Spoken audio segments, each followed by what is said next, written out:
satu tugas akhir saya di modul 1 yaitu membuat aksi nyata. Next.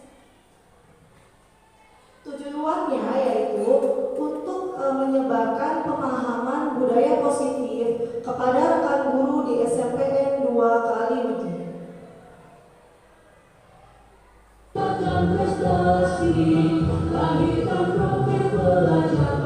Sebelumnya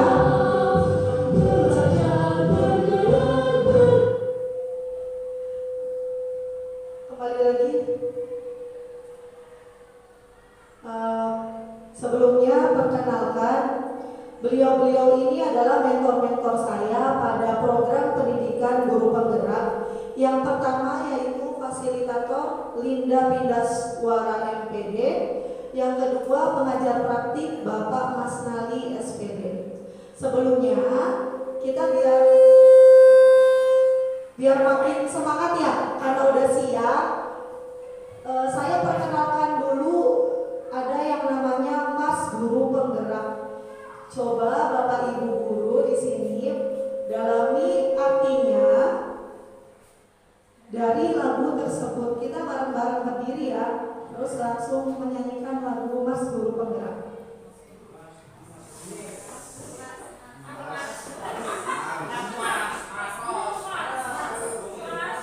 Terima kasih.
Kira-kira dari Mas Guru Penggerak ada yang menggelitik hati Bapak Ibu nggak kalimat-kalimatnya? Misalkan apa? Coba ada apa pasti? Silakan Pak. Yang berdasarkan Mas tadi ada teks atau narasi itu kan menghamba pada ini. Nah, konotasi menghamba itu kan negatif pasti. Hasilnya menghamba itu pada begini. Ini kan menghamba. Mas ada sekitar buku kenapa menghamba pada yang berkembang seperti itu. Terima kasih. Iya, sama-sama. Ya, Betul sekali. Waktu pertama kali saya ikut program guru penggerak itu kan ada kata-kata menghamba pada murid itu di modul 1.1 kalau nggak salah tentang filosofi Ki Hajar Dewantara. Maksudnya apa?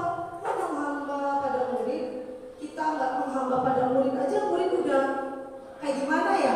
Apalagi kita menghamba pada murid. Tapi maksud Ki Hajar Dewantara di sini menghamba pada murid itu kita sebagai guru itu harus membantu segala sesuatu yang murid inginkan. Jadi muridnya pengen apa kita membantu. Jadi meluruskan potensi yang ada pada diri murid tersebut. Itu maksud menghamba pada murid. Jadi dari proses pembelajaran, dari misalkan media pembelajaran, strategi pembelajaran, kita berpusat semua pada murid. Nanti pada modul 2, karena ini selesai ya modul 1-nya, modul 2 itu ada yang namanya pembelajaran berdiferensiasi. Mungkin Bapak Ibu ada yang sudah mendengar gitu, pembelajaran berdiferensiasi. Itu salah satu pembelajaran yang sangat ingin saya ketahui. Karena dari pengertiannya, pembelajaran berdiferensiasi itu adalah pembelajaran yang mampu untuk memenuhi seluruh kebutuhan murid. Bayangkan, kebutuhan murid itu beda-beda satu kelas. Ada yang ini, ada yang itu, ada yang sifatnya ini, ada yang karakternya begitu, ada yang semangat, ada yang agak males-malesan. Tapi dengan pembelajaran berdiferensiasi katanya ya, kita dapat memenuhi semua kebutuhan murid kita. Makanya saya sendiri sangat penasaran dengan pembelajaran berdiferensiasi pada kurikulum Merdeka ini. Lanjut ya, supaya makin semangat. Next, Bu. Mau es breaking? Ini gak usah berdiri sih. Mau es breaking? Soalnya udah siang. Iya.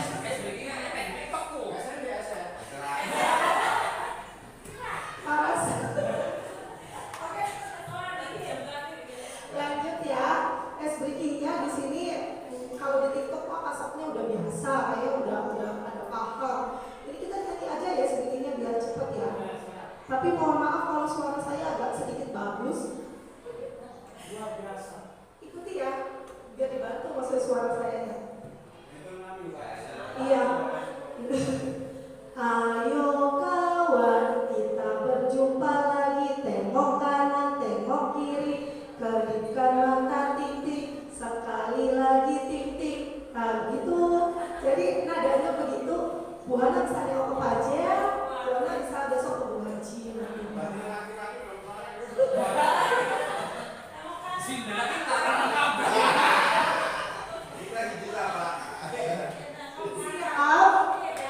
Siap ya? Coba ya, tes ya. 1, 2, 3. Ayo kawan, kita berjumpa lagi. Tengok kanan, tengok kiri, kedipkan mata ting-ting, sekali lagi ting-ting. Satu lagi.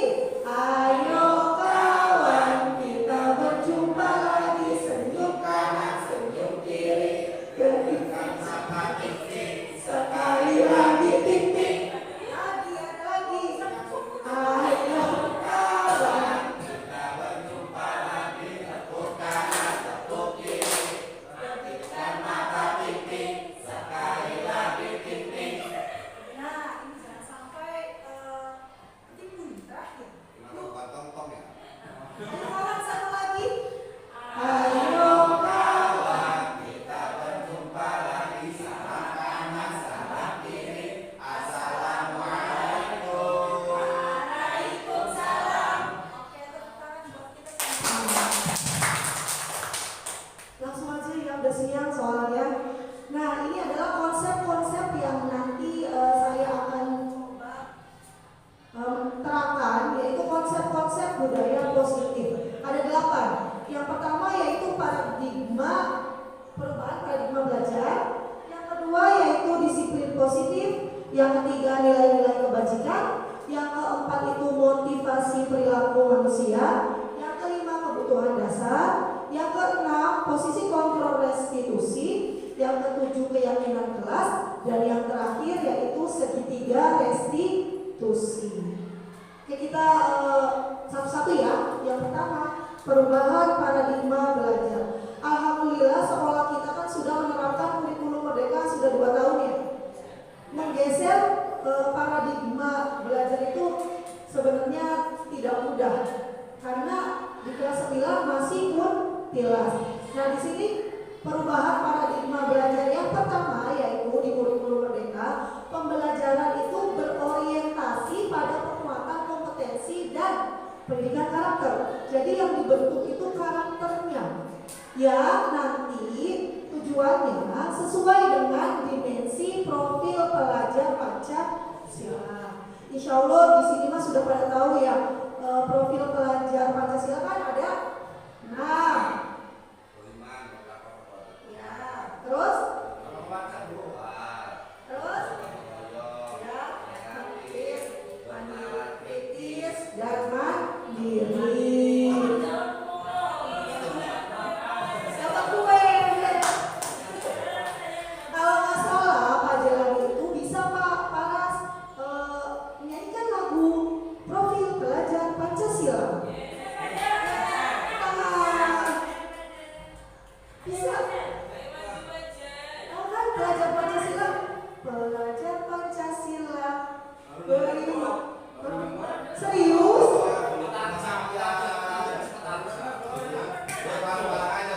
Oke, kita bareng-bareng ya. 1, 2, 3. Pelajar Pancasila beriman dan bertakwa pada Tuhan yang esa dan berakhlak mulia, berkebinekaan global, gotong royong mandiri, kreatif dan bernalar kritis. Begitu. Oh gitu.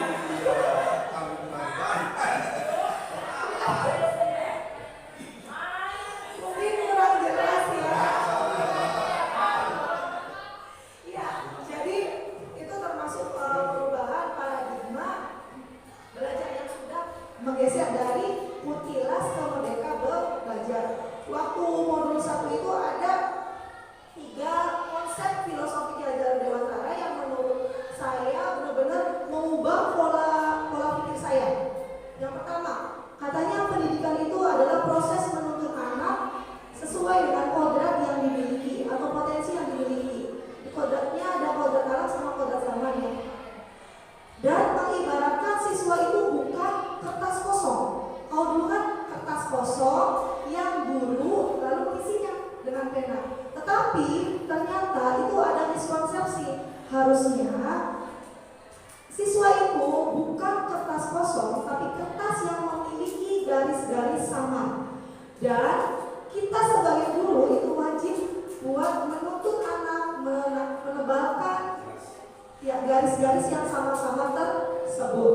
Itu filosofi Ki Hajar Dewantara yang pertama. Guru itu menuntun murid untuk menentukan kodrat yang dimiliki. Yang kedua, diibaratkan kita itu sebagai petani menanam benih.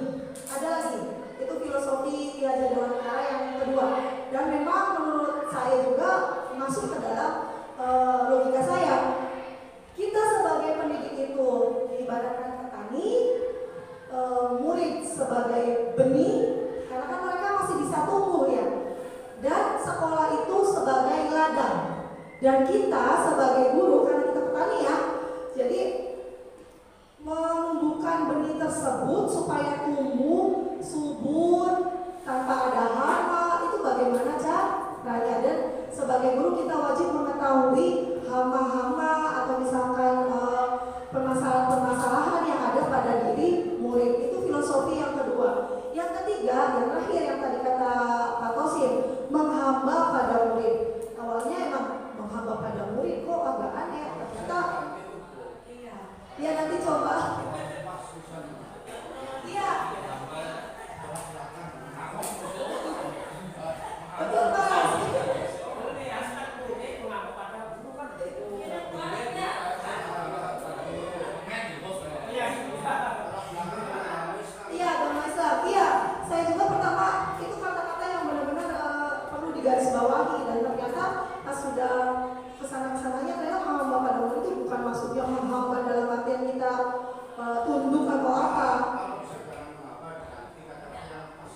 Ya nanti coba saya kasih tahu ya Pak.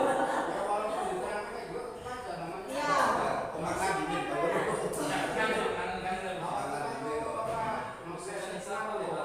Ya.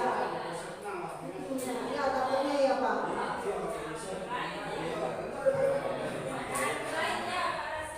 Ya nanti coba ya Pak Ras ya. Oke, next ya. Selanjutnya. Nah, saya minta tolong kepada Bapak Guru di sini ada 2 orang, yaitu ada permainan. Cobalah buka. Dong.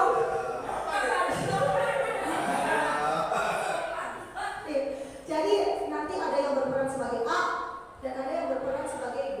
Yang A ini di tangannya itu mempunyai barang yang sangat berharga dan tidak boleh orang lain melihatnya karena itu benar-benar penting bagi hidupnya. Bisa mati misalkan Pak Jen. Nah yang A, tugas yang B, yang pertama merayu si A, merayu dulu ya, pakai cara yang lembut dulu. Merayu si A untuk membuka kepalan tangannya. Kalau nggak bisa, berarti dengan cara cepetan buka atau misalkan misalkan digertak atau apa. Kalau misalkan nggak bisa lagi, dipaksa dengan cara menggelitik boleh, dengan cara barangkali dihakimi atau apa, kayak terserah lah. Yang B ini tugasnya membuka kepala tangan. Dia mau? Siapa? Apa saya? Siapa yang A dan siapa yang B-nya? Yang A siapa yang A? Sebelah sini Pak. Boleh ya?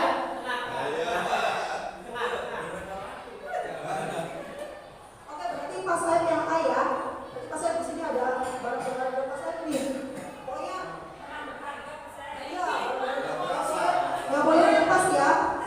Tugasnya Pak aja, kebujuk ya. Oke, silakan dimulai.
Terima kasih untuk Pak Said dan Pak Jalan. Kita bertahan dong. Ada lagi nih pertanyaannya. Dari peristiwa tadi, menurut Bapak Ibu, siapa yang mengontrol si A untuk membuka atau menutup tangannya? Siapa yang mengontrol?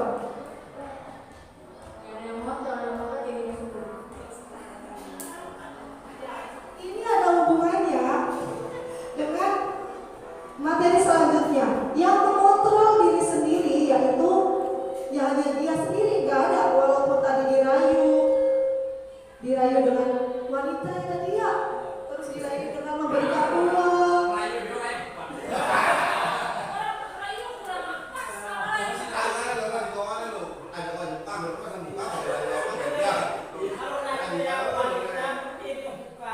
Berarti kan ada hubungannya kan?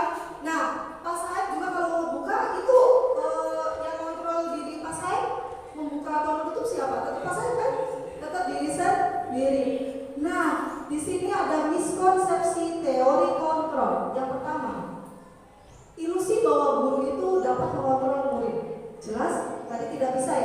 Walaupun guru itu misalkan kasih tahu ke murid bahwa kamu tuh nggak boleh datang terlambat, kamu tuh harus belajar. Tetapi ketika dia tidak mau melakukannya, kita bisa apa? Kita bisa tidak mengontrol murid tersebut? Tidak bisa ya, karena dirinya sendiri. Yang kedua, ilusi bahwa semua penguatan positif efektif dan bermanfaat. Ini bisa jadi, tapi waktunya jangkanya tidak terlalu lama. Contohnya, misalkan ada yang terlambat di pasar, kan ada yang langsung dikasih konsekuensi nih, hukuman sama pasar. Ya, 2 minggu ya efektif, tapi lambat laun diulang lagi. Kalau misalkan yang datang terlambat mah tidak terlalu kelihatan ya, alfa yang tidak izin. Jadi pas 2 minggu itu saja, tapi sebulan yang akan datang atau 3 minggu yang akan datang akan terulang kembali karena tidak dari dirinya sendiri. Ini yang kedua. Yang ketiga, ilusi bahwa kritik dan membuat orang merasa bersalah dapat menguatkan karakter. Ini juga tidak betul. Dan yang terakhir, ilusi bahwa orang dewasa seperti kita ini bisa memaksa kehendak murid kita.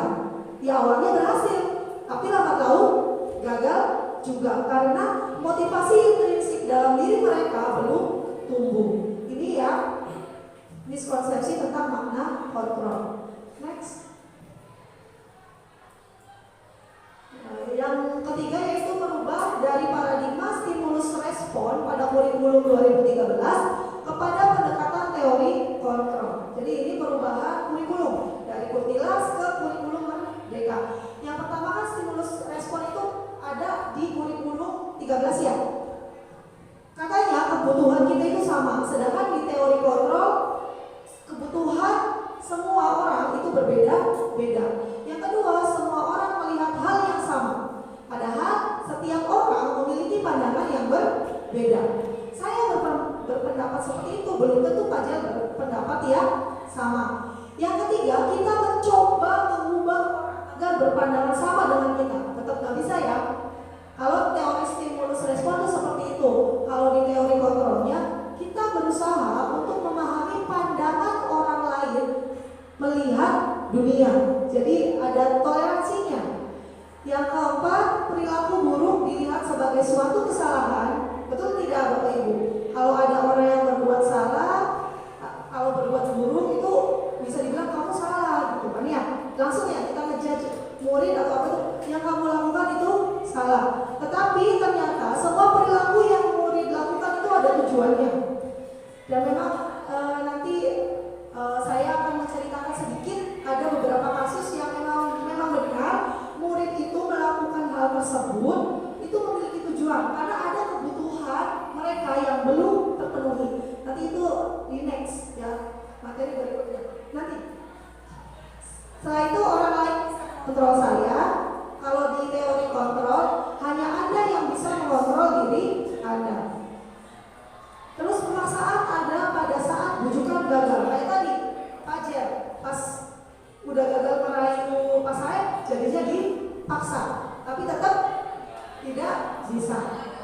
Ternyata kalau di teori kontrol kolaborasi dan konsensus menciptakan pilihan-pilihan baru. Jadi ada alternatif baru. Yang ketiga yaitu model berpikir kalah menang.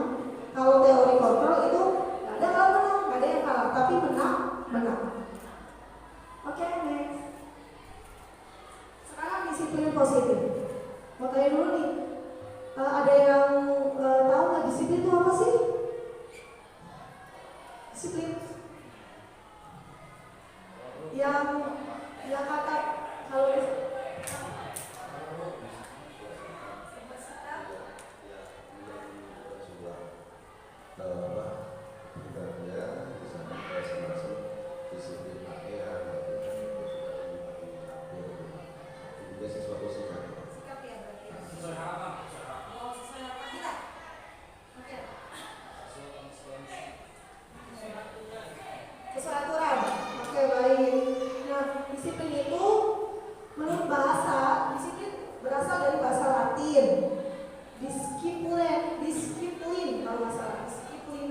Artinya itu belajar ternyata disiplin itu. Iya. Dan ini menurut sederhananya, disiplin adalah sesuatu yang dilakukan seseorang pada orang lain untuk mendapatkan kepatuhan. Betul? Sepakat? Nah, di sini kita diharapkan menerapkan disiplin positif. Disiplin positif itu apa? Yaitu suatu pendekatan untuk menerapkan disiplin dari dalam diri anak tanpa hukuman dan hadiah. Jadi dia nggak takut sama hukuman. Dia bolos sekolah karena takut dihukum misalkan, tapi dia rajin, jadi rajin sekolah bukan karena lagi, tapi memang karena kesadaran dirinya sendiri. Memang butuh kolaborasi dari semua sivitas yang ada di sekolah dan butuh waktu yang lumayan agak lama. Tapi kalau misalnya konsisten, insya Allah disiplin positif akan terbentuk di SMPN 2 kali lebih. Oke, next. Ada lagi, menurut Ki Hajar Dewantara, syarat menciptakan murid yang merdeka harus mempunyai disiplin yang kuat. Di sini disiplin itu bisa terbentuk dan konsisten jika ada dua cara. Yang pertama, disiplin dirinya sudah terbentuk. Disiplin diri itu apa sih? Disiplin dari diri seseorang yang dapat mengontrol yang mereka lakukan sesuai dengan nilai-nilai kebajikan, sesuai dengan norma-norma yang berlaku. Itu namanya disiplin diri. Ketika murid sudah melakukan, masa sudah ada disiplin diri di dalam dirinya, mereka itu akan bertanggung jawab dalam melakukan sesuatu karena mereka tahu nilai-nilai apa yang dia langgar, karena mereka sudah paham itu. Nah, yang kedua yaitu motivasi intrinsik. Motivasi intrinsik itu motivasi yang berasal dari diri mereka sendiri, tidak ada paksaan atau misalkan bantuan dari luar. Oke, next. Sekarang nilai-nilai kebajikan. Nilai-nilai kebajikan itu apa sih? Sebenarnya nilai-nilai kebajikan itu murid sudah tahu. Murid yang nakal sekalipun menurut Bapak Ibu guru itu nakal. Pasti kalau misalkan ditanya, mencontek itu bagus nggak? Pasti jawabannya apa? Jelek kan? Walaupun murid itu yang paling nakal di kelas, bolos itu bagus nggak nak? Jelek. Mereka sudah tahu kan? Tapi kenapa masih dilanggar gitu? Karena nilai-nilai kebajikan mereka itu belum ada di dalam hati mereka. Di sini nilai-nilai kebajikan itu sifat-sifat positif manusia yang merupakan tujuan mulia dan ingin dicapai setiap individu. Sebenarnya ini masih banyak lagi nilai-nilai kebajikan, tapi saya ambil 3. Yang pertama yaitu yang sekarang kita terapkan di kurikulum Merdeka, profil pelajar Pancasila yang 6 dimensi, terus Ibu Primarius program, sama 9 pilar karakter. Dan yang sedang kita wujudkan itu yaitu dimensi profil pelajar Pancasila yang sudah disebutkan di awal tadi. Oke? Nah, sekarang mau tanya dari dalam hati nih, Bapak Ibu nih ya. Menurut Bapak Ibu, apakah hukuman dapat mendisiplinkan murid?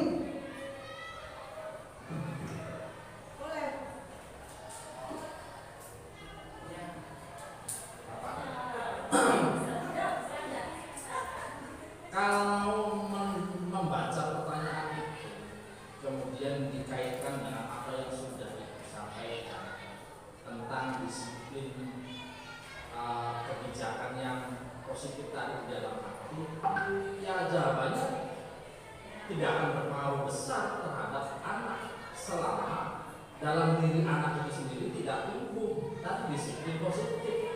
Seperti yang Bu Hazina katakan, Allah tidak akan merubah nasib kaumnya selama kaumnya tidak merubah nasibnya sendiri. Belum dulu. Seorang anak tadi kan kata Ibu Fitri disuruh ambil sampah, lari 10 putaran lapangan basket. Tetapi ketika disiplin positifnya tadi tidak tumbuh dalam hati sanubarinya, tetap kapan waktunya akan terulang kembali. Nah,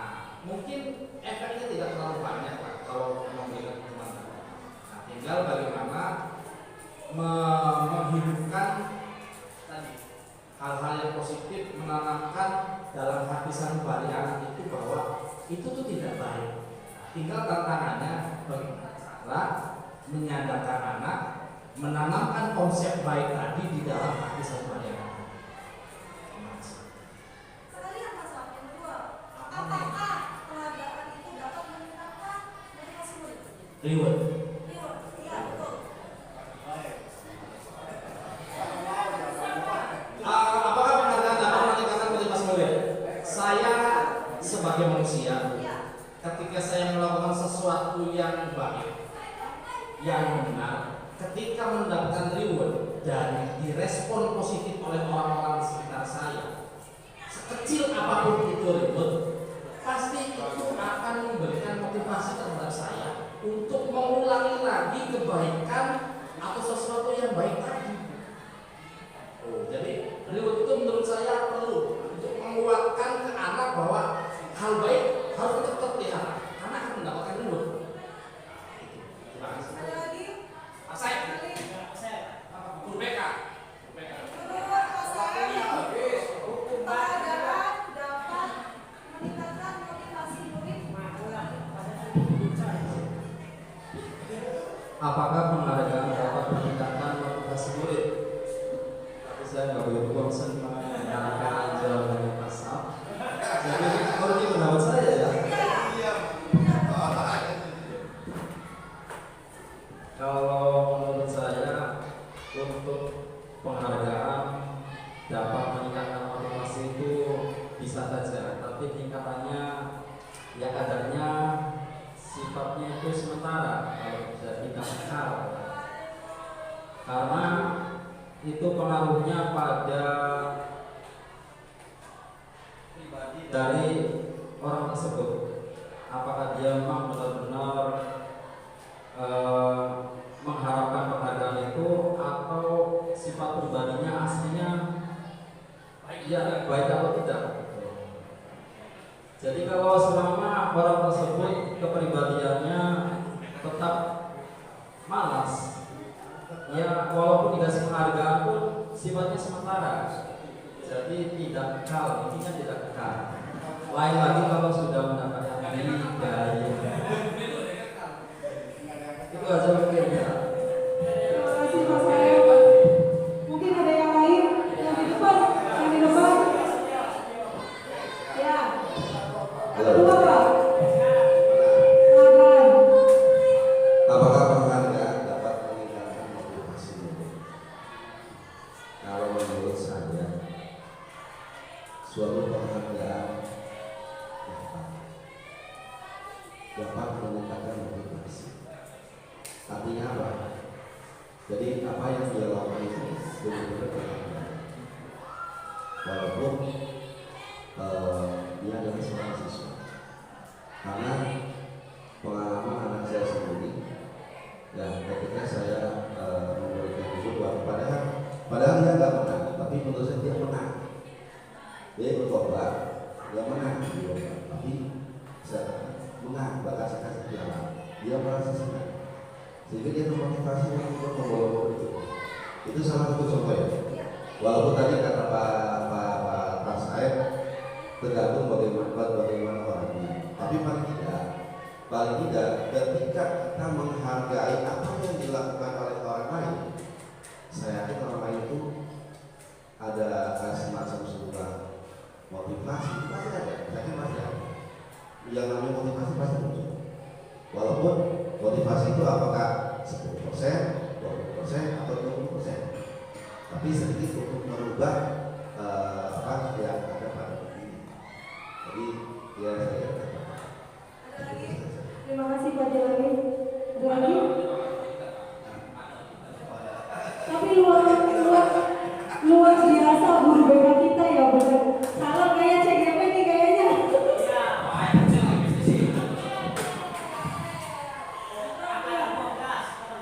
Satu lagi nih masalahnya, pertanyaannya. Ketika penghargaan itu dilakukan di depan kelas, apakah menurut Bapak Ibu itu efektif buat meningkatkan motivasi anak jika dilakukan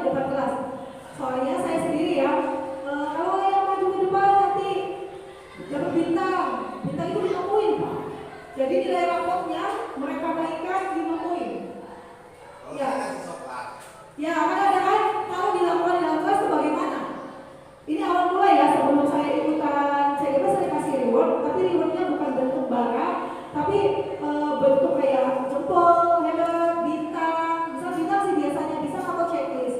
Kalau checklist itu 2,5, kalau bintang itu 5 poinnya. Itu kalau misalkan saya pribadi. Nah, menurut Bapak Ibu, apakah efektif kalau misalkan reward itu dilakukan di depan kelas? Silakan. Cek, ya saya pikir tidak masalah Bu. Yang perlu digarisbawahi motivasi. Motivasi itu bukan hanya kepada pelaku yang melakukan kebaikan atau prestasi. Ya. Di samping memberikan motivasi terhadap si anak yang bersangkutan dengan memberikan reward sekecil apapun itu di depan kelas, di depan anak-anak yang lain, kita berharap anak-anak itu terpacu untuk mengikuti perbuatan yang sama atau hal yang sama yang sifatnya baik, sehingga saya yakin dalam psikologi setiap anak yang namanya mendapatkan reward itu pasti senang. Saya yakin karena reward itu, penghargaan itu adalah sesuatu buah dari sebuah kebaikan. Kalau punishment, hukuman, itu adalah buah dari kesalahan. Nah, ketika kita memberikan sesuatu reward di depan anak-anak yang lain, itu secara stimulus respon tadi diharapkan memberikan stimulus kepada yang lain dan direspon baik sehingga anak-anak yang lain melakukan kebaikan yang sama atau perbuatan yang sama. Misalnya, anak mengerjakan soal bisa, kita kasih jempol, bagus kamu hebat. Anak-anak yang lain itu diharapkan mau belajar lebih giat lagi sehingga ketika ada pertanyaan berikutnya anak-anak yang lain bisa menjawab juga. Dengan bisa menjawab, mereka pasti berharap mendapatkan itu tadi. Makanya saya berharap kepada semua orang, sekecil apapun perbuatan baik, hal yang benar dilakukan oleh anak atau orang lain, patut kita berikan penghargaan sekecil apapun itu. Dan nggak apa-apa, diekspos di depan itu nggak apa-apa. Ya, kita bukan tidak ada niat pamer atau gimana, enggak ya. Insya Allah kita selalu berpikir positif kepada anak-anak. Ya. Terima kasih. Oke, sama-sama. Ada yang lain? Ada yang berpendapat lain? Bu Ana?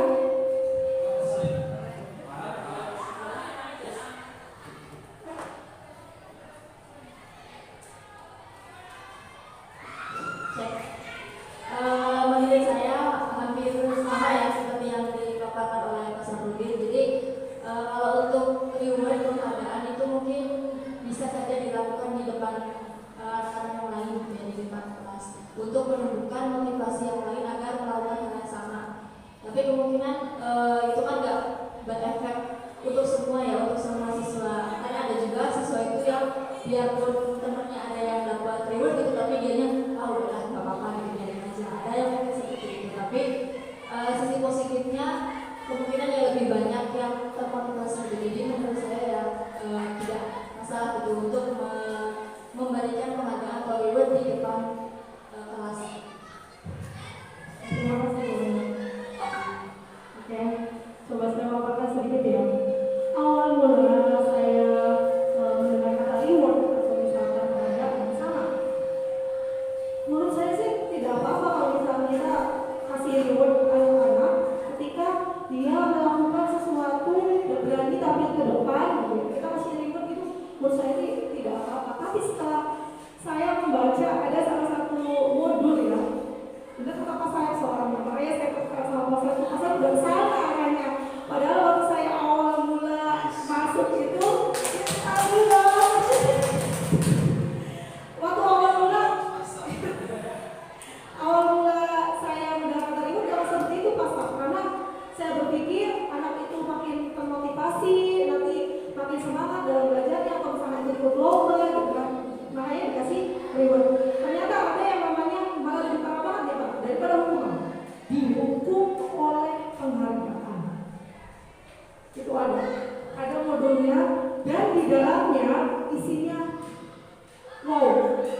Ya, karena setelah baca dihukum oleh penghargaan dan memang saya praktekkan selama ini, saya udah praktekkan reward ya sama anak-anak ya. Ada anak yang nyeletuk begini Pak di kelas ya. Dan itu menurut saya sih jadi berpikir apa yang saya lakukan itu salah, soalnya gini kan ngasih reward gitu, kenapa anak-anak itu saja pastinya buahnya yang mau maju ke depan tuh ya anak-anak ya. Ada yang bilang kayak hai itu anak emasnya Bu Fitri, kayak seperti itu. Pasti itu aja yang dikasih reward gitu, yang dikasih padahal kan mereka juga ngacu ya, maksudnya nggak ngacu nggak lesen ya, ngacu ke depan gitu, tapi ada kata-kata begitu. Sama ada lagi satu Pak di rumah sekarang ya, jadi ada hubungannya sama yang di rumah. Betul kata Pak Jel, kalau di rumah kan kita kasih reward ke anak tuh Pak pribadi ya, benar nggak? Face to face kan, sama anaknya langsung kan. Jadi motivasi dari dalamnya itu kan bentuk. Tapi kalau misalkan diucapkan di dalam kelas itu kurang efektif. Bayangkan, jangankan satu kelas, saya aja ya di dua anak yang berbeda. Maksudnya saya kan ada dua nih ya. Saya kasih reward nih sama yang kecil misalnya. Ih Rasya hebat, terus kita cium dikit gitu, cium. Terus kakaknya langsung nyambut tuh walaupun dari kakak. Kakak juga hebat, gitu bilangnya. Padahal kan maksudnya saya mah Rasya itu misalkan makanya lahap apa-apa, ih Rasya hebat. Padahal saya juga sering memuji anak saya yang satunya, kakak juga hebat, jadi kayak gini dua-duanya hebat. Pas itu tuh, oh iya berarti jangan-jangan betul ya hukum oleh penghargaan itu ada hubungannya sama kita kasih reward ke murid jika di dalam kelas, misalkan sesuai banyaknya anak. Bukan ada anak yang kurang tanggap, misalkan kayak pelajaran matematika yang kurang gitu ya, misalkan ada yang di pelajaran lainnya kurang. Jadi mereka yang tidak mampu di pelajaran kita merasa mereka itu gagal, saya nggak dikasih reward, itu dihukum oleh penghargaan. Ada lagi riset yang membuktikan bahwa ketika kita melakukan penghargaan di suatu perusahaan ya, ada yang satu kelompok itu sudah dimiliki penghargaan sama direkturnya. Kamu nanti kalau misalkan dapat proyek ini selesai, kamu dapat uang lembur misalkan 80 juta. Satu kelompoknya tidak dikasih reward begitu. Jadi dengan tulus hati ya, ternyata karena ini riset yang membuktikan kata-kata dihukum dari penghargaan, jadi mereka membuat riset seperti itu. Setelah tahu hasilnya, ternyata apa? Penghargaan juga dapat mematikan kreativitas anak. Anak yang dikasih penghargaan, ternyata yang ini kelompok yang sebelah sini ya, lebih buruk hasilnya daripada kelompok yang tidak diberikan penghargaan. Jadi seperti itu. Waktu itu juga saya sangat kaget. Hah? Memang iya penghargaan bisa mematikan kreativitas, mematikan aktivitas mereka juga sama dihukum oleh penghargaan. Jadi merasa gagal jika mereka tidak mendapatkan penghargaan seorang murid tersebut. Oke, selanjutnya itu ya. Next. Nah, ini motivasi perilaku manusia. Oh iya kan? Motivasi perilaku manusia dari awal kita sudah sebutkan ya. Ternyata setiap anak atau seseorang melakukan perbuatan itu karena memiliki tujuan. Pasti memiliki tujuan masing-masing. Nah ini motivasi perilaku manusia yang pertama yaitu untuk menghindari ketidaknyamanan. Itu yang pertama, atau hukuman. Jadi dia rajin karena nggak mau dihukum. Itu yang pertama. Yang kedua, untuk mendapatkan imbalan atau penghargaan dari orang lain. Tadi reward tadi. Itu yang kedua. Dan yang pertama sama yang kedua itu termasuknya motivasi ekstrinsik. Jadi motivasi dari luar yang betul kata Pak saya sifatnya sementara. Jadi hanya sementara. Dan yang terakhir yaitu untuk menjadi orang yang mereka inginkan dan menghargai diri sendiri dengan nilai-nilai yang mereka percayai. Jadi ini ya ketiga, motivasi yang ketiga itu motivasi intrinsik.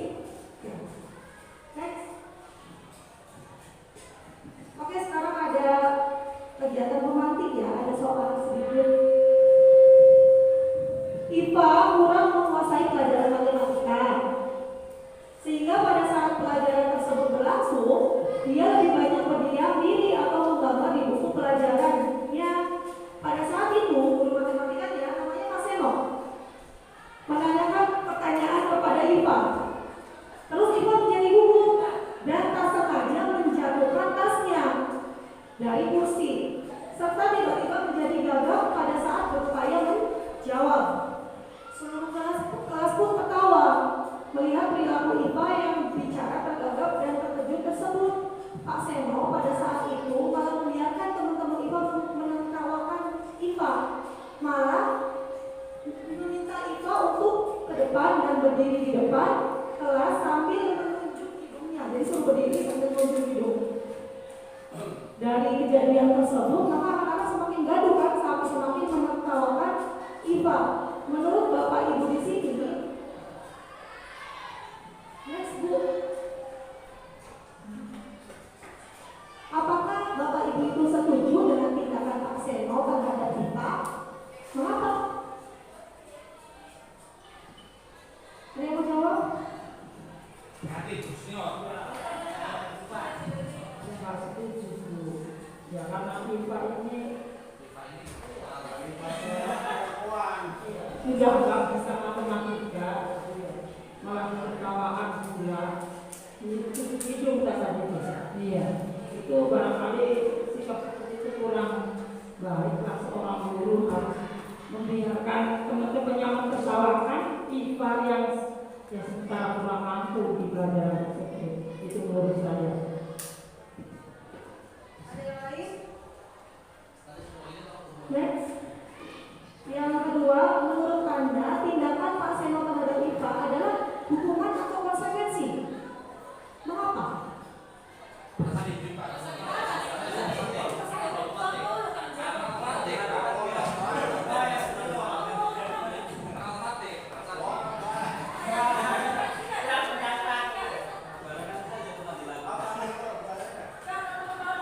Tindakan yang dilakukan Pak Seno hukuman atau konsekuensi, Pak?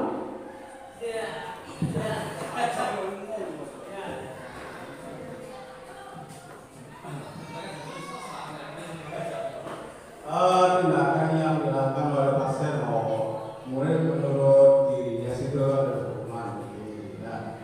Tapi itu hukuman yang kurang tepat menurut saya sih. Ya. Jadi kalau bisa ya kita jangan menertawakan anak tua, membiarkan anak-anak itu tertawakannya. Kedua juga kita agak gimana ya? Jangan sampai menunjuk hidungnya, itu kan kurang bagus orang juga. Satu yang itu nanti kan akan menjatuhkan apa mental anak gitu. Jadi kalau bisa kita diomong seperti kita anak suruh diam lah, jangan terlalu besar bahwa kita kasih semangat sedikit pada tersebut. Itu aja. Baik, terima kasih. Oke, next. Sekarang kita ke kuis ya. Ada hukuman dan konsekuensi. Jadi Bapak Ibu nanti menebak apakah itu hukuman atau konsekuensi. Mulai ya. Yang pertama, mencatat 100 kali di dalam buku kalimat saya tidak akan terlambat lagi karena terlambat ke sekolah. Hukuman atau konsekuensi?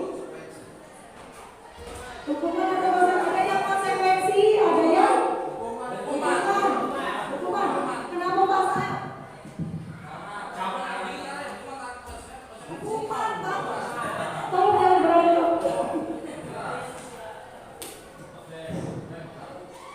Dalam kalimat tersebut walaupun kalimatnya saya tidak akan terlambat lagi dikarenakan catatnya 100 kali itu kan butuh tenaga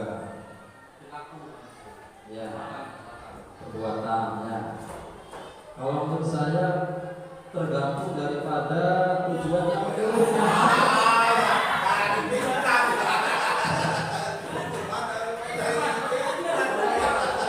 Kalau menurut saya hukuman karena menyangkutkan dengan pekerjaan yang bisa istilahnya orang lain tidak semuanya suka, pasti banyak yang tidak sukanya karena mencatatnya 100 kali. Ya. Kalau konsekuensi saya yakin hanya diulang 1 atau 3 kali sudah cukup.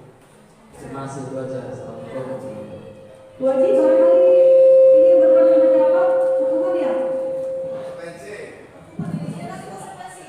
Menurut saya ini adalah hukuman karena nulis 100 kali saya tidak akan terlambat lagi, itu capek dan butuh tenaga lebih banyak. Jadi yang digaris bawah ini adalah capeknya jadi hukuman. Itu kalau Pak. Kalau konsekuensi mungkin kayak itulah yang bikin saya milih hukuman, karena kalau menurut saya konsekuensi itu hanya kamu terlambat nggak boleh masuk pelajaran saya 1 jam pelajaran kayak gitu. Jadi sifatnya hanya dia rugi karena nggak ikut kelas 1 jam pelajaran. Makasih. Nah, tadi ada yang jawab konsekuensi ya. Oke. Boleh aku aja.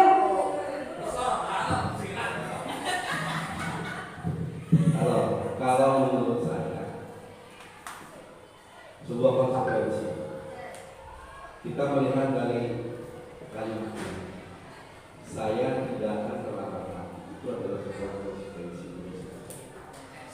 Ya, jadi ini Pak, kalau sudah ada kata seperti ini, saya kira sebelumnya sudah ada komitmen, ya, sudah berjanjian. Ya mana kita lebih begini. Kayak contoh misalkan kemarin Ibu Pipi menunjukkan kepada anak-anak soal apa yang kamu inginkan, TPL. Itu ada konsekuensi dia. Misalkan tidak boleh keluar masuk WC, tidak salah satunya. Pasti kan dari situ ada sebuah konsekuensi. Jadi menurut saya sebuah kata saya tidak akan terlambat lagi itu adalah sebuah konsekuensi, itu yang akan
hukuman yang akan dia ambil itu kalau konsekuensi berarti akan tutup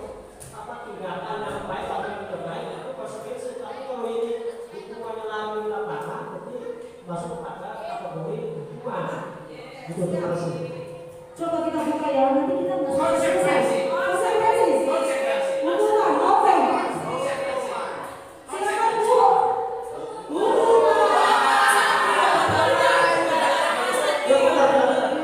Lanjut biar tahu mana hukuman mana konsekuensi. Membersihkan cowok. Alhamdulillah kompak, Masya Allah. Lanjut. Murid diminta untuk pesan. Yes. Buka Bu.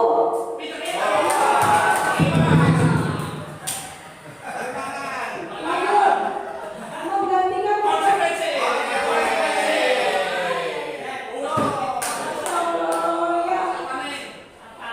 Lanjut berangkat ya. Sekarang ya.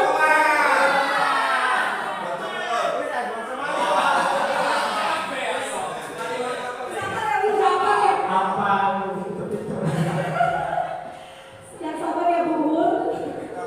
Apa ini?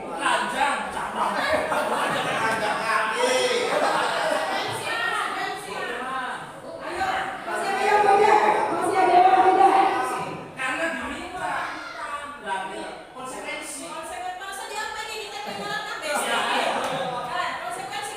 Berarti yang ini berbeda ya.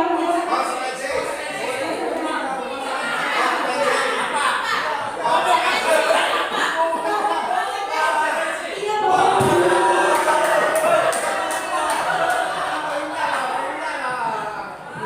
Lanjut. Jelas ini Pak ya? Oke. Lumayan ramai ya. Hukuman. Masih banyak, ada 14 kalau nggak salah. Ini? Oke.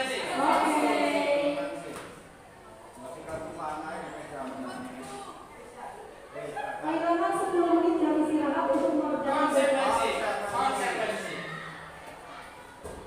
Oke. Duduk di bangku di pinggir lapangan pada jam istirahat tidak diizinkan bermain oleh guru piket karena mencederai teman saat bermain di lapangan.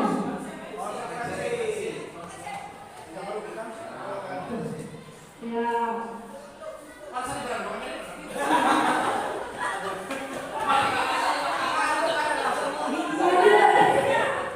Terlambat hadir di pembelajaran daring 15 menit dan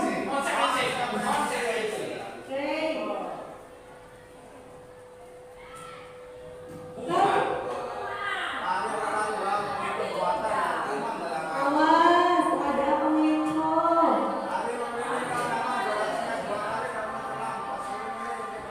Konsekuensi. Ada resiko konsekuensi. Sebagai konsekuensi kita kan berbeda. Konsekuensi.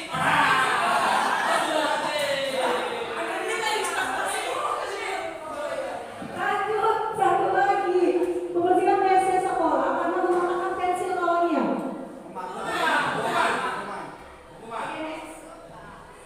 Betul. Coba ada yang berbeda nggak antara hukuman dan konsekuensi? Tadi panas sudah sedikit-sedikit spill sedikit. Alasannya dari memang betul. Pas saya juga apa? Ada yang mau bedanya hukuman sama konsekuensi itu apa? Coba. Dari tadi ya suara tadi ya. Kalau menurut saya ya Bu Guru. Kalau hukuman itu larinya bikin jerah. Sasarannya kepada mahasiswa supaya jerah, supaya tidak mengulang kembali. Tapi kalau konsekuensi itu larinya kepada pendidik, memberikan bimbingan, memberikan perubahan kepada siswa tersebut. Jadi itu kata saya ini perbedaan antara hukuman dan konsekuensi. Sebetulnya begitu. Betul. Siapa? Mas saya yang udah gini. Saya silakan.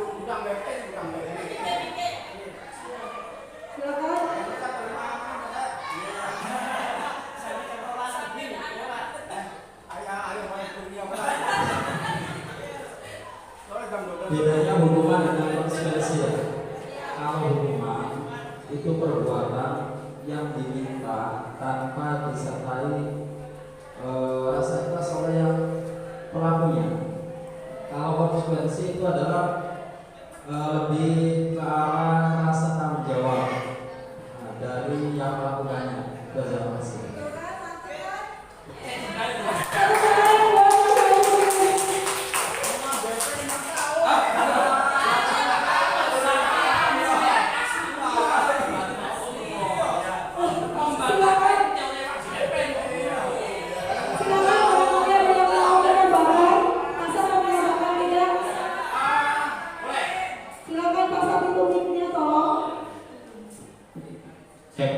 Bener ya, pinter. Anu di PM ini kan mulai selesai bermain sedikit. Kalau konsekuensi itu sesuatu yang dia atas kesadaran diri sendiri, dia melakukan sendiri. Kalau hukuman itu pemberian dari orang lain, ada perintah dari orang lain bahwa beri kamu berkelas hukuman. Kalau konsekuensi itu muncul dari diri sendiri, seperti poin tadi, membersihkan tulisan di besok. Itu kan tidak bagus, tidak tertib. Dia bersihkan sendiri, itu konsekuensi dari perbuatan dia yang dilakukan sendiri. Terima kasih. Terima kasih semuanya, ya Allah. Tepuk tangan dong. Oke. Ya betul sekali. Dan kalau misalkan hukuman itu sepihak dari searah, biasanya guru yang membuat peraturan dan murid itu kadang merasa kaget juga melakukan seperti itu. Jadi tidak ikhlas biasanya melakukannya. Sedangkan dan satu lagi bedanya hukuman sama konsekuensi itu, kalau misalkan hukuman itu tidak sesuai dengan kesalahan yang mereka perbuat, contohnya dia tidak memakai sepatu berwarna misalnya warna putih apa sampean, sedangkan di sini kan tidak boleh memakai sepatu warna putih, jadi harus dilepas telanjang kaki, itu namanya hukuman. Kalau misalkan konsekuensi biasanya berhubungan dengan apa yang mereka lakukan, kayak tadi contohnya kenapa mengelilingi lapangan olahraga pas pelajaran PJLK, konsekuensi karena bisa jadi kan waktu 10 menit itu mereka ada pemanasan, tapi kan mereka berduanya telat, jadi nggak ikut pemanasannya yang terjadi lapangan, jadi ada hubungannya kan sama-sama pelajaran PJLK soalnya begitu. Oke. Nah ini dia yang kebutuhan dasar yang tadi saya sampaikan. Yang pertama yaitu bertahan hidup atau survival ya, biasa kita sebutnya ya. Terus kasih sayang dan rasa diterima, love and belonging, kebebasan atau nama lainnya freedom, kesenangan atau fun, kepenguasaan atau power. Biasanya murid melakukan sesuatu itu karena mereka ada kebutuhan yang belum mereka penuhi. Supaya lebih paham lagi ya, ada sebuah kasus nih. Next Bu. Ibu Ambar ini guru dari wali kelas 2A di SD Pelita Hati. Sedang bingung menghadapi ulas salah satu murid di kelasnya, si Doni. Beberapa anak di kelas 2A telah datang padanya dan mengeluhkan Doni yang seringkali meminta bekal makan. Makan siang mereka dengan paksa katanya. Jika Anda menghadapi situasi seperti ini Bapak, apa yang akan Bapak Ibu lakukan? Menurut Anda, Bapak Ibunya, kira-kira apa sih alasan Doni melakukan hal tersebut?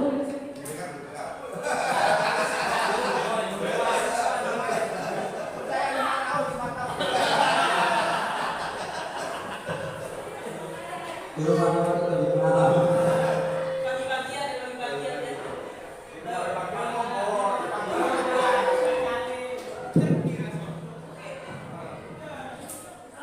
Doni tuh Pak, suka ngambil bekal temannya.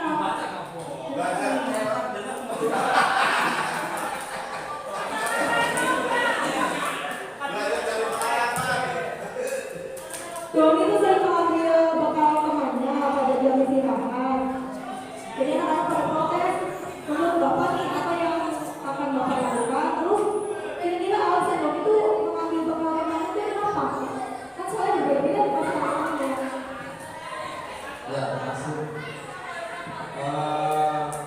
Kalau ya seandainya menjadi ibu bapak untuk menyikapi tindakan mengambil bekal teman-temannya pada jam istirahat, yaitu tidak seharusnya atau tidak sepatutnya beralasan menyalahkan doi, tetapi tanya dulu alasannya. Alasan lama itu walaupun salah ada alasan.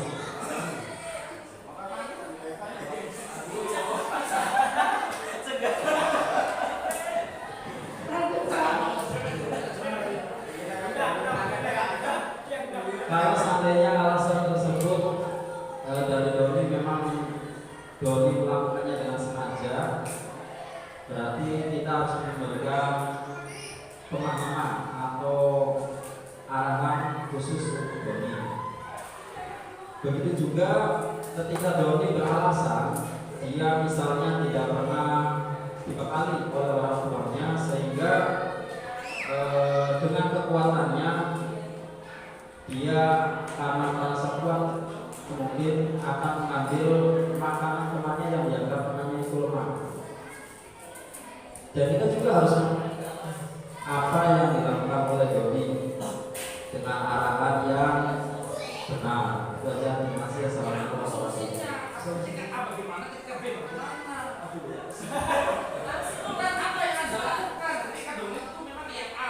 Ya, baik.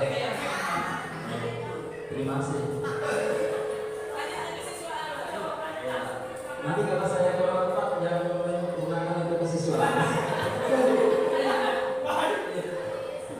Untuk tindakan yang doi yang pertama, alasan pertama, misalnya dia itu dengan sengaja merampas bekal dari temannya dan hanya tanpa alasan tidak untuk dimakan dirinya, berarti kita memberikan pengarahan padanya bahwa itu adalah sebuah perbuatan yang merugikan orang lain. Ya, bisa juga dibilang pembelian, masuk dalam hal pembelian. Dan kita mencoba kepada doi untuk memberikan pengarahan tentang kesalahan-kesalahannya sehingga dia tidak melakukan kesalahan lagi. Untuk yang B, yang tindakan doi misalnya alasannya yaitu karena dia tidak pernah dikasih makan karena lapar, ya. Kita juga harus memberikan pengarahan padanya bahwa kita tidak boleh mengambil haknya orang lain, ya, karena itu hubungannya dengan dosa, atau kita memberikan solusi-solusi lain untuk doi. Misalnya inisiatif kita sendiri, walaupun sifatnya sementara, mengambil hati doi dengan cara kita memberikan makanan doi sehingga dia tidak minta lagi ke temannya. Itu aja. Terima kasih. Wassalamualaikum warahmatullahi wabarakatuh.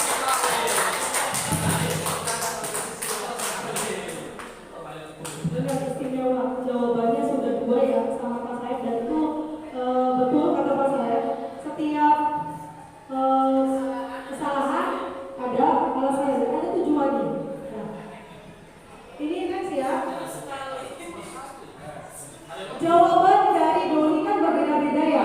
Benar tadi kata Mas Said. Yang pertama, karena ia lapar dan orang tuanya tidak membekalinya membawakan bekal, itu dia. Itu kan alasan pertama ya. Menurut Bapak Ibu, ada kebutuhan yang belum dia penuhi kan? Apa? Survival atau bertahan hidup, karena dia lapar kan? Karena dia lapar jadi mengambil bekal orang lain. Berarti yang pertama itu kebutuhan yang belum dipenuhi sama doi, yaitu bertahan hidup. Kalau yang kedua, karena dia merasa senang temannya jadi memperhatikan dia. Kalau istilah zaman sekarang cakep. Nah, betul ya. Berarti itu kebutuhan apa yang belum dipenuhi? Iya, rasa sayang dan ingin diterima kan ya, diakui. Itu yang kedua. Tapi jika jawaban doi-nya itu dia merasa hebat karena temannya jadi takut dengan dia katanya, dan menuruti keinginannya. Betul, power. Dua, saat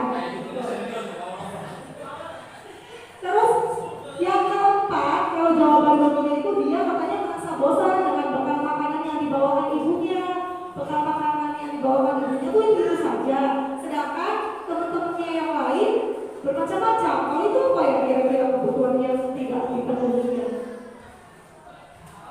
Tadi kan bertahan hidup, kasih sayang, kebebasan, kesenangan, satu lagi kepuasan, ketawa. Betul. Bebas memilih makanan yang dia inginkan. Karena monoton kan, bosan ya. Anak juga sering banget yang namanya bosan. Nah yang terakhir, dia melakukannya karena iseng saja, karena senang katanya kalau mukanya. Nah kesel, nah betul. Jadi jawaban Doni mempengaruhi juga kebutuhan apa yang belum Doni penuhi. Oke, next.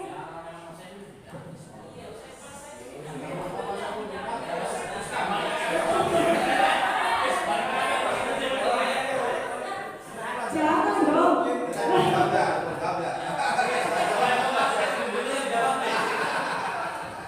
Oke, lanjut ya. Yang keenam yaitu 5 posisi kontrol guru. Yang pertama itu penghukum. Jadi ada penghukum, ada pembuat merasa bersalah sebagai teman, sebagai pemantau, dan sebagai yang kami adalah sebagai manajer. Sebelum saya ikut program ini, saya itu ada di posisi yang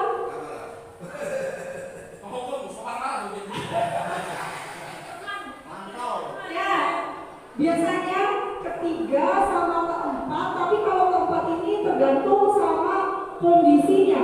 Biasanya kalau yang keempat, anak-anak yang dekat dengan saya, jadi kan bisa ngobrolnya enak. Biasanya ya, seperti merek tadi, biasanya ya eskulnya pramuka, jadi ada kedekatan, jadi ngobrolnya lebih enak. Jadi mereka sampai benar-benar mengetahui kesalahan yang mereka perbuat.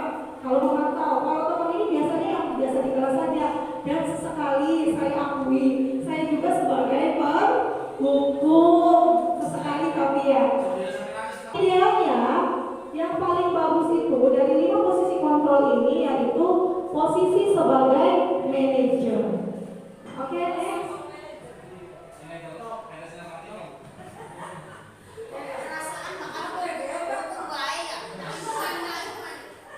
Udah ya. Sekarang ada kasus murid yang tidak mengumpulkan tugas dari gurunya. Ini kasusnya ya. Kita di sini akan menjelaskan 5 posisi kontrol tadi. Yang pertama, jika posisinya penghukum, next. Nanti berbicara kepada muridnya itu seperti ini. Kalau misalkan posisi penghukum, kamu selalu saja tidak mengumpulkan tugas dari ibu. Berdiri benar-benar. Biasanya dengan menunjuk atau melotot juga gestur tubuhnya itu biasanya sebagai penghukum. Ya. Yang kedua, membuat merasa bersalah. Contohnya kayak gini, ibu kecewa sekali sama kamu. Kenapa kamu tidak mengumpulkan tugas dari ibu? Itu membuat merasa bersalah. Kamu gak kasihan sama ibu? Misalnya begitu. Dengan cara gurunya itu memeras, kata-katanya juga sedikit lesu. Nah yang ketiga itu sebagai teman. Ya sudah, gak apa-apa, kali ini ibu maafkan. Biasanya seperti itu, kata-katanya juga tidak terlalu baku, sambil senyum. Gimana? Kalau saya buat merasa bersalahnya enggak begitu kalimatnya, Bu. Saya bagaimana? Kalau saya nyanyi, Bu. Sudah lebih baik kok Lanjut ya, next ya. Kita bisa skip ya itu ya. Nah, kalau pemantau biasanya kata-katanya datang, menatap ke anaknya langsung, biasanya face to face. Nah kata-katanya tuh gini, sanksi sama konsekuensinya itu apa jika kamu tidak mengerjakan tugas. Jadi tetap ditanyakan sama muridnya yang tidak melakukan tugas. Jadi tetap konsekuensinya dari murid itu sendiri Pak. Kalau yang pemantau, kalau yang manajer itu kedepannya kalian itu akan berbuat apa untuk tidak mengulangi lagi, tidak mengumpulkan tugas. Itu yang sama posisi manajer. Jadi ada rencana untuk kedepannya kalau manajer. Next, ini ada sedikit video kalau masalah tentang 5 posisi kontrol guru. Saya agak diperbesar. Salam bahagia ibu dan bapak guru hebat. Dalam penerapan disiplin positif restitusi, salah satu program yang dikembangkan adalah 5 posisi kontrol. 5 posisi kontrol dalam restitusi adalah proses perjalanan seorang pendidik agar dapat mengenali dirinya. Pada video kali ini, kita akan membahas tentang 5 posisi kontrol yang dikembangkan oleh Diane Gosling dan contoh penerapannya.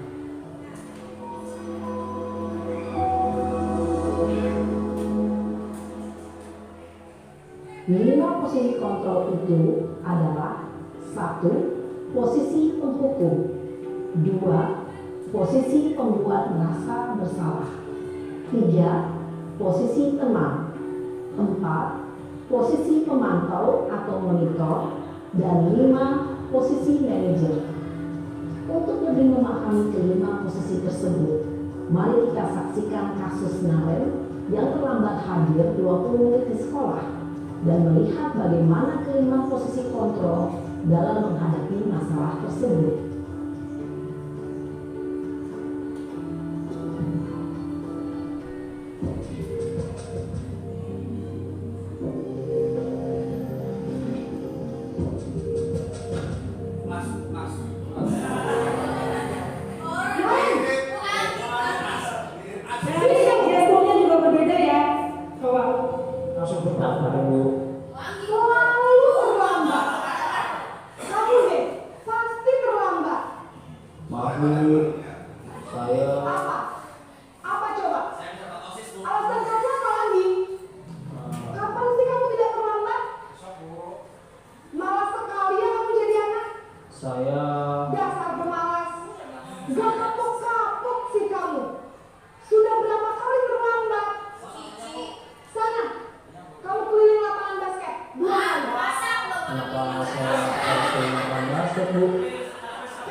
Posisi penghukum biasanya berbicara dengan nada tinggi, menghardik, menunjuk-nunjuk, menyakiti, dan menyindir.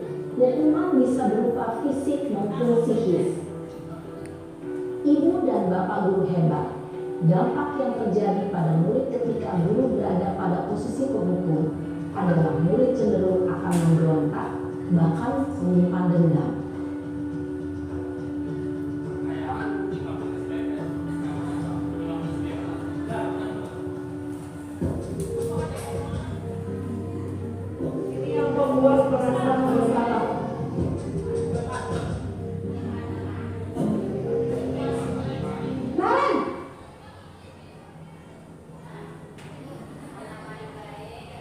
Pagi Bu. Naren, kamu kenapa terlambat lagi nak? Ya Tuhan Naren, kamu senang ya bikin ibu susah ya? Kalau kamu terlambat lagi, nanti ibu yang ditegur bapak kepala sekolah nak. Disangka ibu tidak bisa membina kamu. Duh, gimana ini? Maaf Bu. Duh, Gusti Naren, kamu suka kalau ibu ditegur bapak kepala sekolah. Terus, sekarang ibu harus tulis apa yang di absen? Ibu harus tulis banyak loh. Ibu harus apa coba? Maaf Bu. Maaf sekali. Ya sudah, lain kali jangan bikin ibu susah lagi anak ya. Ibu tidak akan apa lagi dengan begini terus. Bisa jadi Maaf ya Bu, maaf sekali.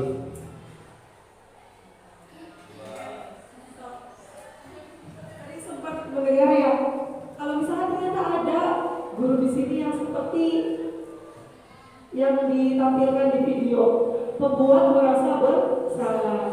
Tadi ada yang mengaku ya perasaannya. Iya, tapi ada perbedaannya kan antara yang pertama dengan yang kedua. Kalau yang kedua masih mencari tahu alasan dia terlapar, tapi membuat murid tersebut itu merasa bersalah karena kesalahan yang dia perbuat. Oke, next. Posisi pembuat rasa bersalah berbicara dengan nada tenang, cenderung lembut, namun kata-kata yang diutarakan membuat murid merasa menjadi orang yang gagal, memandang buruk dirinya sendiri, merasa tidak berharga, dan tidak sanggup membahagiakan orang lain. Ketika guru mengambil posisi pembuat rasa bersalah, murid akan menganggap dirinya yang bersalah dan ia akan menyimpan emosi negatif tersebut di dalam dirinya.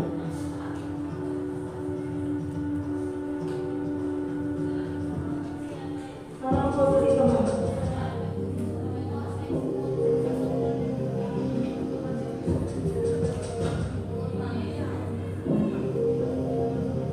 Naren,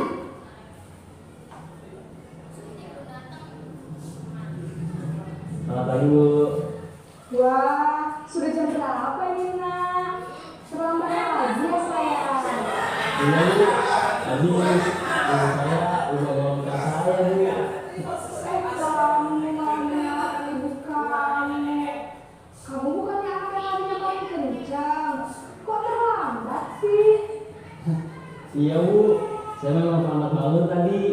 Jadi biarpun saya lari kencang, tetap gak kekejar Bu. Ya sudah salah. Nanti lain kali larinya lebih kencang lagi ya, biar gak terlambat lagi. Bikin terus ibu demi ibu. Bisa kan? Bisa lah Bu. Ya sudah sana masuk kelas. Ibu beresin urusan absen kamu. Kamu ini ada-ada saja. Dalam posisi teman, guru berbicara dengan nada suara ramah, akrab, cenderung bersenda gurau untuk menjaga suasana tetap santai. Murid akan merasa senang, aman, dan akrab dengan guru. Identitas yang tercipta adalah identitas sukses atau berhasil. Namun, perlu diingat, karena ini masih dorongan eksternal, maka ada faktor ketergantungan dari murid kepada orang tertentu. Di sini guru absennya, sehingga di lain waktu murid bisa berperilaku baik, namun hanya kepada orang-orang tertentu saja.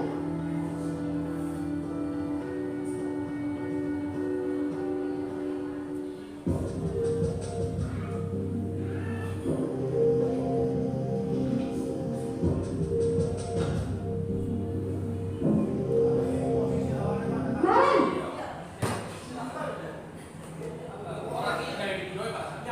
Selamat pagi Bu. Naren, apa peraturan sekolah kita tentang jam berapa kita harus masuk sekolah, nak? Kita harus di sekolah jam 7 Bu. Iya betul, sekarang sudah jam 7.20. Naren sudah tahu konsekuensinya jika terlambat hadir. Paham Bu, saya harus tinggal kelas pas jam istirahat selama 20 menit. Iya benar, konsekuensinya demikian. Jadi nanti jam 9.30 pas istirahat, kamu harus tinggal di kelas, kerjakan tugas tambahan untuk ketertinggalan kamu, ya? Baik Bu. Posisi pemantau mengandalkan penghitungan atau data untuk mengontrol murid. Guru mengarahkan murid berdasarkan peraturan dan konsekuensi. Seorang pemantau menunjukkan bahasa tubuh dan ekspresi wajah yang datar dan cenderung formal.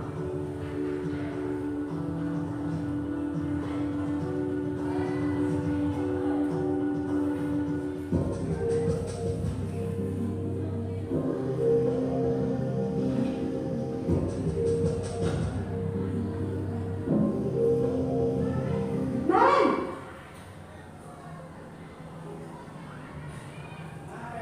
Selamat pagi Bu. selamat pagi, Naren. Naren? Maaf Bu, saya terlambat. Iya, sekolah masuknya jam 7, sekarang sudah jam 7.20. Jadi sekarang bagaimana ini Naren? Maaf Bu, saya lupa setel alarm saya semalam.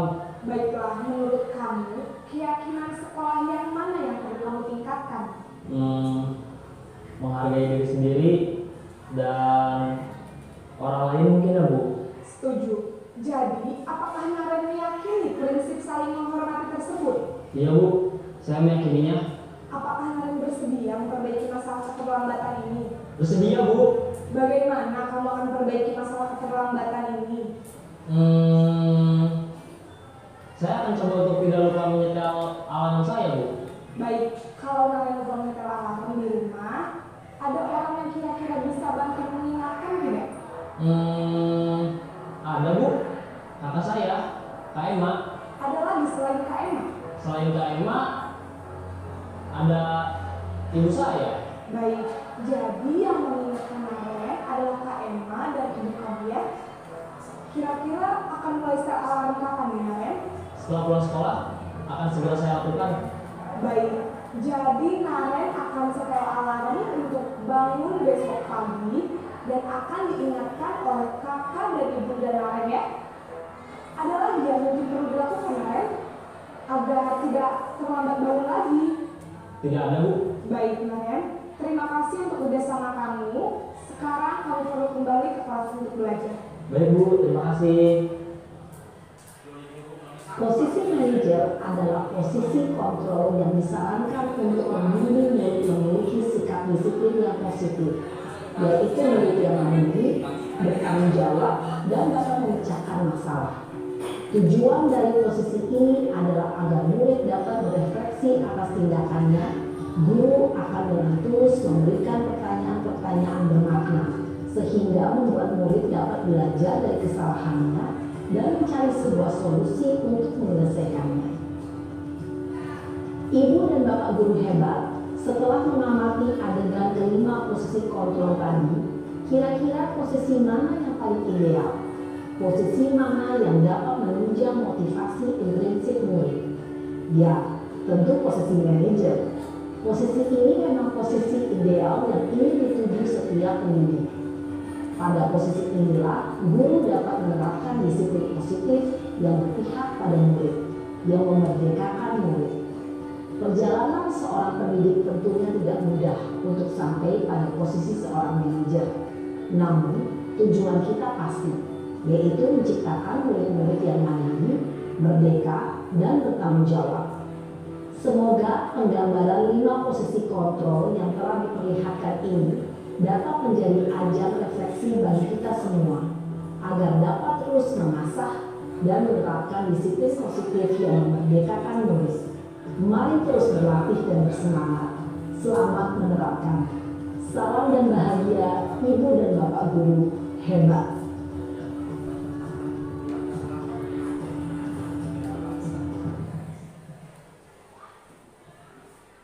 Ketika kita melihat video tadi, apa yang Bapak Ibu dapat simpulkan dari video tersebut?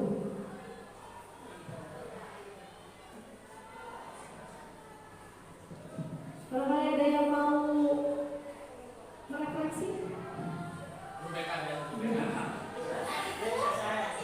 Tadi idealnya apa? Posisi manajer. Silakan Pak Jel.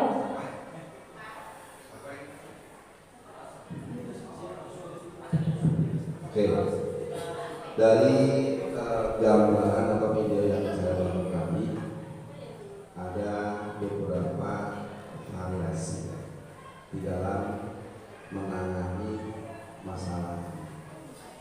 Tentunya dari kelima posisi kontrol ya, 5 posisi kontrol itu tadi juga sudah disebutkan bahwa yang paling ideal itu adalah pemeriksaan. Tapi selain itu juga sebenarnya menurut saya posisi yang ketiga sebagai kawan itu lebih dekat lagi.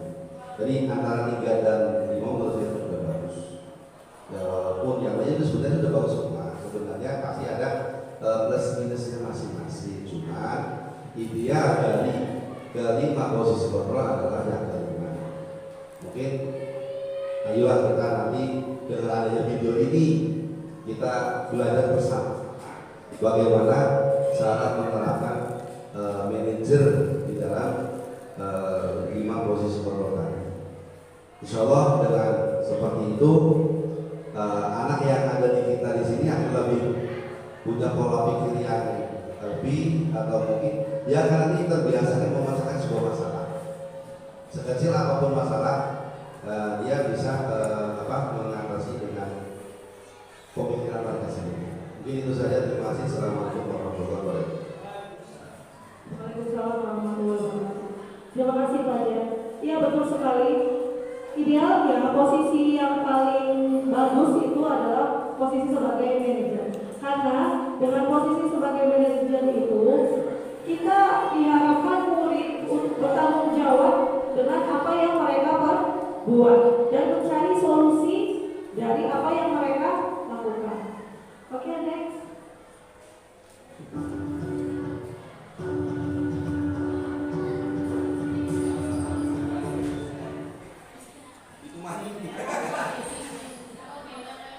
Oke. Ini adalah salah satu yang ketujuh ya. Salah satu untuk menerapkan disiplin positif yaitu membuat keyakinan kelas. Keyakinan itu apa? Nilai-nilai kebajikan yang disepakati secara tersurat dan tersirat lepas dari latar belakang suku, agama, adat, bahasa. Kita semua tahu seseorang akan lebih bersemangat dan tergerak ketika mereka itu menjalankan keyakinan yang dipercayai. Betul tidak Bapak Ibu? Contohnya ya, ketika ada program sekolah, ada program udah jadi nih. Ketika Bapak Kepala Sekolah kita mau memberikan program, ini Pak, pasang jalankan program ini. Lebih tergerak mana yang disuruh oleh Kepala Sekolah? Satunya program itu dari hatinya Pasam. Program itu tuh muncul dari diri Pasam sendiri. Lebih semangat dan tergerak yang mana? Dari diri sendiri. Betul kan? Betul. Lebih tergerak dari dirinya sendiri. Makanya kemarin saya sudah membuat keyakinan kelas itu di 2 kelas, baru di kelas 8A dan di kelas 8B. Di kelas 8A itu cuma ada 4 keyakinan kelas, itu berbeda-beda setiap kelas, dan di kelas 8B ada 6 kelas. Mungkin nanti Bapak Ibu guru di sini bisa diterapkan keyakinan kelas masing-masing di kelasnya masing-masing ya, wali kelas atau mata pelajaran juga boleh. Oke, next.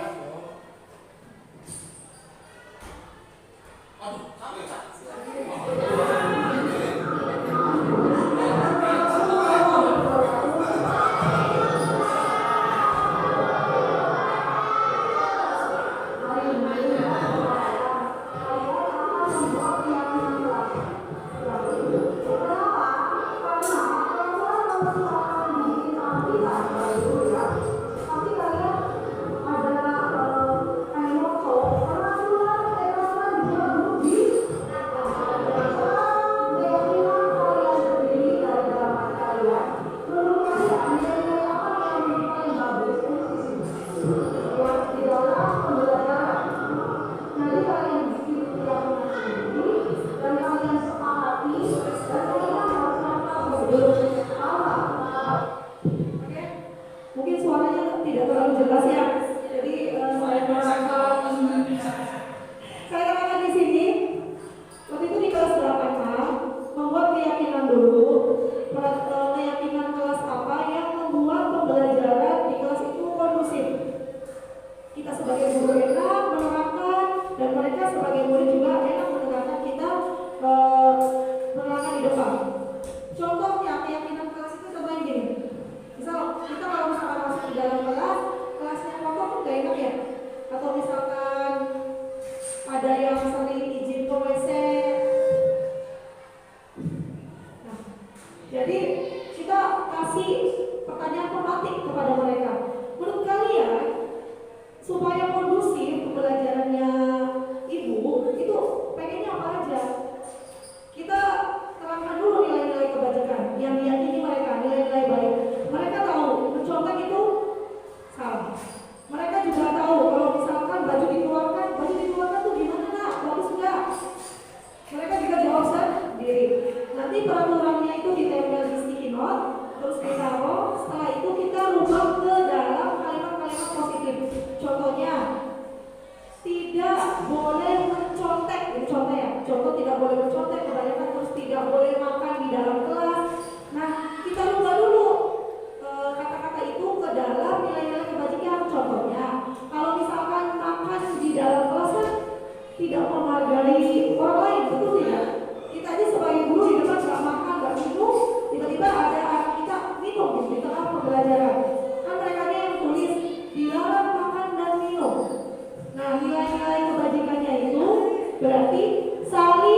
orang lain dan diri sendiri atau sesama teman. Itu ditulis. Jadi bentuknya universal, masih umum. Terus kayak dilarang mencontek. Mencontek itu bertolak belakang dengan nilai apa? Keju. Benar nggak? Kalau misalkan mencontek berarti tidak jujur. Jadi yang kedua kejujuran. Misalkan seperti itu. Ini bisa diterapkan. Insya Allah dan saya yakin ketika setiap kelas itu kita tempelkan keyakinan kelas dan setiap guru masuk itu membaca keyakinan kelas yang ada di kelas tersebut, lama-kelamaan, lambat laun itu akan terbentuknya motivasi intrinsik dan disiplin positifnya juga nanti ada. Insya Allah kita benar-benar di sini itu harus berkolaborasi dan itu yang paling sulit, kolaborasi antar teman kita sebagai guru. Oke, next lagi.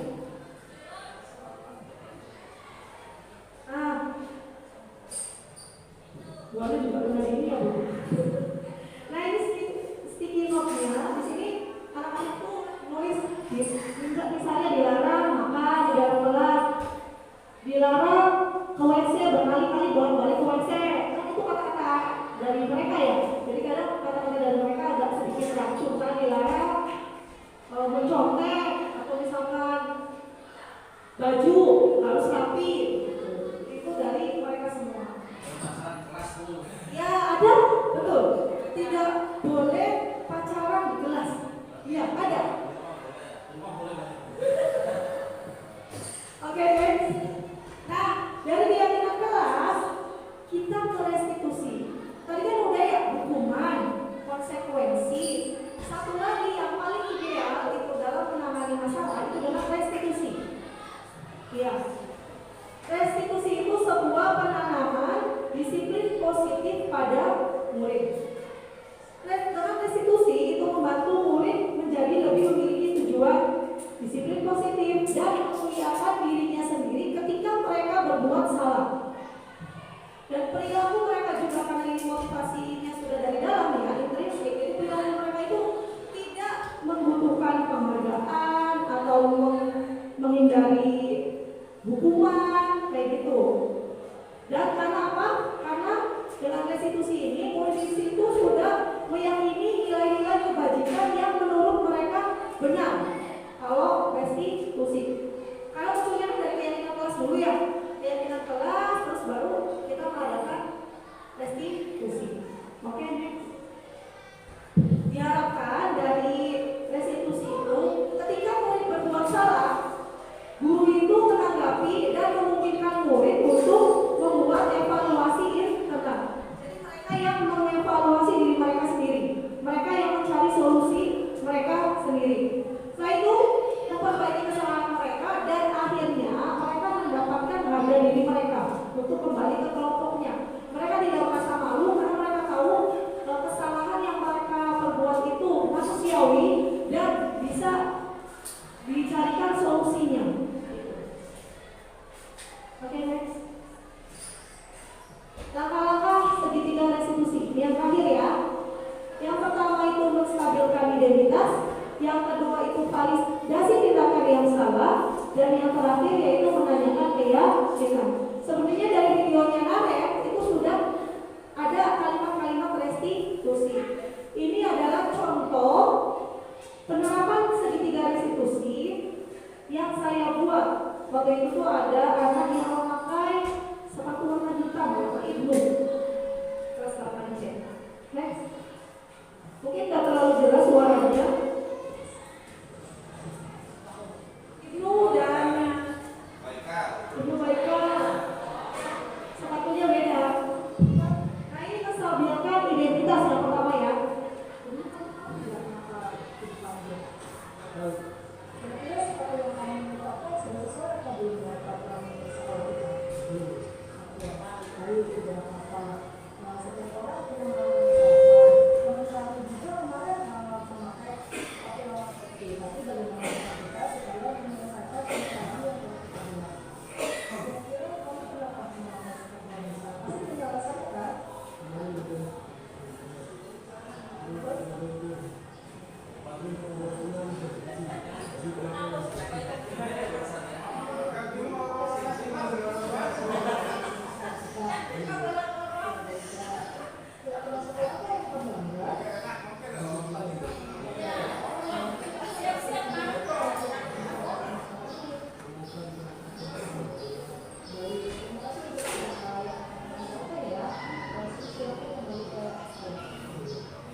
SMP Negeri 2 Kaliubi. Semoga kedepannya kita semuanya, seluruh guru SMP Negeri 2 Kaliubi bisa berkolaborasi untuk mewujudkan disiplin positif untuk membuat anak-anak kita menjadi karakter yang sesuai dengan profil pelajar Pancasila. Amin ya rabbal alamin. Sebelumnya saya mohon maaf, kurang lebihnya mohon maaf juga. Wabillahi taufiq wal hidayah. Wassalamualaikum warahmatullahi wabarakatuh.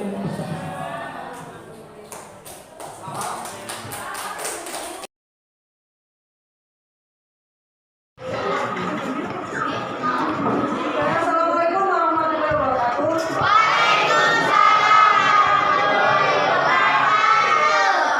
Hari ini Bapak sudah sampaikan kalian akan membuat keyakinan kelas. Ya. Kenapa? Karena peraturan kalau misalkan dibikin sama kita sebagai guru ya, pasti kalian ada kayak moto peraturan dibuat untuk sekarang keyakinan kalian sendiri dari dalam hati kalian. Menurut kalian nilai-nilai apa nih yang menurut kalian bagus? Tulis di sini. Ya, di dalam pembelajaran. Jadi kalian bikin keyakinan sendiri dan kalian sepakati dan kalian harus lakukan sendiri. Tahu nggak? Paham. Kita tempel satu-satu dari depan. Untuk kalian apa yang menurut kalau misalkan di dalam proses pembelajaran bisa membantu atau membuat kelas menjadi nyaman.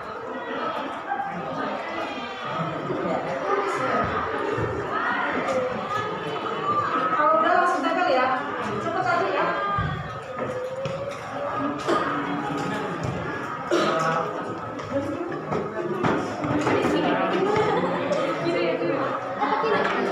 Ada yang ditanyakan dulu? Kayaknya masih bingung. Oke. Contohnya, menurut kalian pembelajaran bisa terjadi efektif jika apa?